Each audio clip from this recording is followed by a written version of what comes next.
Hello guys, welcome back to another tutorial from Timmy the Creator. And in this tutorial, I'm going to be explaining how you can animate your colorway on CLO 3D. And make sure that the version of CLO 3D you are using to follow this tutorial must be 2025 upward. Only 2025 upward can do this particular or follow this particular tutorial. So before we continue, don't forget to click on the subscribe button and also on the notification bell to get more tutorial from Timmy the Creator. So on my screen here, you can see we have an avatar wearing a t-shirt. So I've also prepared my colorway. My colorway for 2025 is now on production and colorway. You can see that. So there are some changes on 2025. That's if you haven't tried 2025. So this is the three colorway: the gray, or should I call it ash gray, and the wine red and yellow here. You can see those are the three colorway. Then we need to like animate this cloth first. So I'm going to go to this icon here. This is where we can get the animation now. Before we do get it by the side here. So I'm going to select male. I'm going to select animation. I'm going to just select let me see arm stretching. I just want to click one of them and select OK. And let me just exit this. Now you can see animation is here before we do get it here. So I'm going to click on animation editor.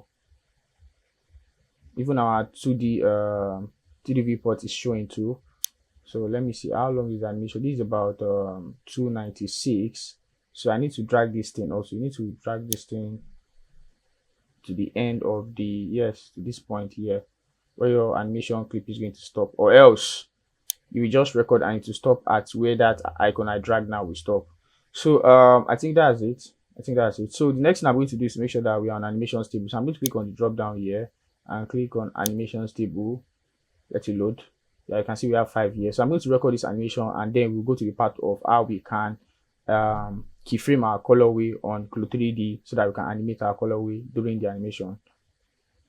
So let me click on record. Yeah, this is record icon here.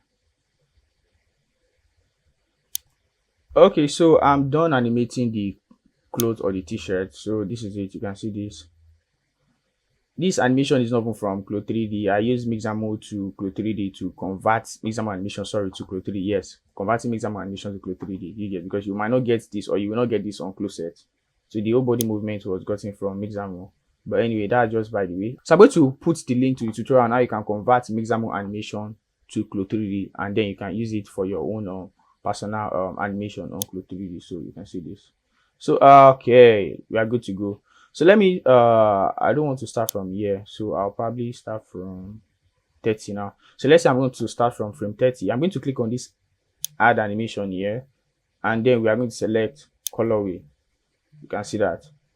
So this colorway has a drop down. You can see this. Let me click on the drop down, and then we have 3 colorway here. You can see default colorway, colorway 1, and colorway 2. So let me click on default colorway. That's what I want to start with. So now I'm going to make our colorway constant for a certain period of time before changing it. So I'm going to click on this plus. You can see this keyframe icon. If you are used to Blender, you understand what I'm saying, or if you are a Blender person. So let me just click on this keyframe. You can see. So I want to maintain this particular color for a certain period of frames. So let's say this is from 30 to we have like almost close to 300 frames. Let's say from 30 to 120. Okay, let me press back. Is it back? Okay, yeah, so we have this on 120. Then I'm going to still click on that same keyframe again on the default colorway. So it's going to maintain a constant color for that certain duration of frames. I don't know if you get what I'm trying to say. So now I'm going to move to 121. So let me just drag this timeline, to 121. So immediately after 120, 121, it should switch to the other colorway. So I'm going to click on the drop down and click on colorway 1. This particular process, sometimes it lags, like it takes time. You get, especially when I'm trying to drag my keyframe to see the switch of colors. It's quite laggy, so I might not be able to show you the result, but then this is just the process. So let me click on the plus icon here. So at this point now, it has switched from gray to wine. You get, if you adjust the switch distance to too much frame, it will kind of combine colors together before it gets to the wine color. I don't know if you get, it's like mixing wine with gray, and then it gives you some red color before it actually combines to the wine color. But if you want it to convert into wine straight, just make sure that it's just 1 frame distance. From 120, 121, you should move to the next colorway. So that's just it. And then from 121 to, okay, let's say from 121 we move it to like 2, maybe say 210. Let's say this is 210. Yep. So I'm going to click on this plus icon. Do you get? You can get. So we all know that 211 has to be the next color. Do you get? So I'm going to click on this drop down and click on colorway 2. You can see this. And when I click on colorway 2, the next thing I'm going to do is to add our what? Keyframe. You can see that. And from here, though, you can leave it like this. You don't need to keyframe the last part because this is the last color we are using for this, or yes, for this tutorial. So, or in this tutorial, anyone. So if you want to keyframe, keyframe, don't keyframe, don't keyframe. So you can leave it like this. So from here to this is it, and then it switches. You can see, okay, this is not laggy. I don't know, when I was trying it before, it was a bit laggy. So you can see, and that's just it. And then you can set your, since we are starting from 30, you can set your start frame to 30. If you don't set it here, or you can drag this thing, you can see. So this thing controls your start and your end frame in case you are rendering on Clo 3D. And then you can have this and this and this and this, and yes, you can see the color switches. So normally you would have just taken it to Blender to do the colorway animation, but now you can do all this on Clo 3D. The only thing you can do that you can create colorway animation for it was turntable before, but now you can create random animation of colorways with Clo 3D, and then you can just go to your render. Yes, just make sure you set your camera, go to your setting. I'm coming. Yeah, so from image you set it to animation. Do you get?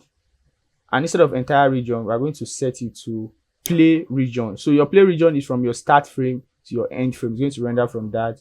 And set your dimension to probably custom, and we're going to set it to, the width is going to be like 1080. This is like Instagram reels, and the dimension is going to be like 1920. Sorry, the height. And then we have this. If you really want to put it on a transparent background, you can do this and create a file path of where you want to save your images as PNG. You can see saved as PNG or JPEG, so that you can put everything together as a video. So we have that, and we also have the lightning here. I don't know, I'm just trying to brush through. That's if somebody is new to Clo 3D. So this is the lightning here. You can change the lightning. Let me try to let's go back to the frame 30. Yeah, you can see this. So okay, so I'm waiting for it to show the render. Okay, so this is the look, and if you don't like the lightning here, you can always come here to check some of our Clo presets. You can see we have some of this here. So anyone you feel like is okay, just select them and it will reload. You can see it has reloaded. And if you are satisfied with the look, the next thing you need to do is to just select this pause render or stop render, anyone, and this icon, this particular middle icon, is to render animation or your video. Just click on it, and then it will render from the start frame to this end frame, and then you can compile it together as your video. So this is where you just click on, then you see a number of frame figures here telling you which number of frame the rendering is on coming. So you can see we have one of 267. Normally it's 296 or so, but because we've already deducted the 30 frame from the start, we are going to have 267. So I hope you enjoyed this tutorial, and thank you for watching this tutorial from Timmy the Creator. You can also check out my mockup design on Photwall. The link is also in the description box, and you can also see some of my and you can also see some of my mockup below these videos too. So thank you once again.